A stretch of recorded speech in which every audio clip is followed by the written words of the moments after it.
ఈ water falls దగ్గరికి ఇంతమంది జనాలు వస్తారని నేను అసలు అనుకోలేదు.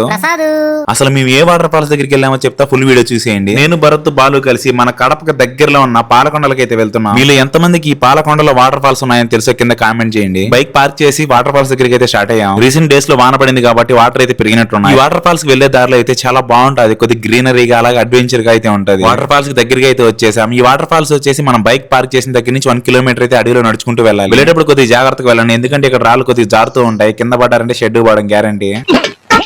ఇక్కడ జనాలు చూసి నేనైతే షాక్ అయ్యా, ఎందుకంటే ఈ రోజు వీకెండ్ కూడా కాదు, అసలు ఎంతమంది ఉంటారని అనుకోవాలి. నేనైతే అక్కడ లేడీస్ మునుగుతున్నారని చెప్పి సైడ్ కి అయితే వెళ్దామని ఇలా వచ్చాయి. ఇక్కడ చూస్తే ఇక్కడ కూడా జనాలు ఫుల్ గా ఉన్నారు. ఈ వాటర్ ఫాల్స్ దగ్గర నేను కాసేపు అయితే మర్చిపోయా, ఎంత కూల్ గా ఉందంటే నేనైతే నిజంగా స్వర్గానికి వెళ్ళానేమో అనిపించింది. అలా కొండలపై నుంచి వాటర్ పడడం చూస్తూ ఉంటే ఇంకా చూడాలనిపిస్తూ ఉంది. నేనేమో కానీ అక్కడ ఉన్న జనాలు అయితే ఆ వాటర్ ఫాల్స్ ని బాగా ఎంజాయ్ చేస్తున్నారు. మన కడప వాళ్ళు ఈ వీడియో చూస్తుంటే మీ ఫ్రెండ్స్ అందరికి షేర్ చేయండి, ఎందుకంటే వాళ్ళు కూడా వెళ్ళి కాసేపు పీస్ నన్ను ఎంజాయ్ చేస్తారు. వీడియోని లైక్ చేసి ఫాలో అయిపోండి. Bye guys.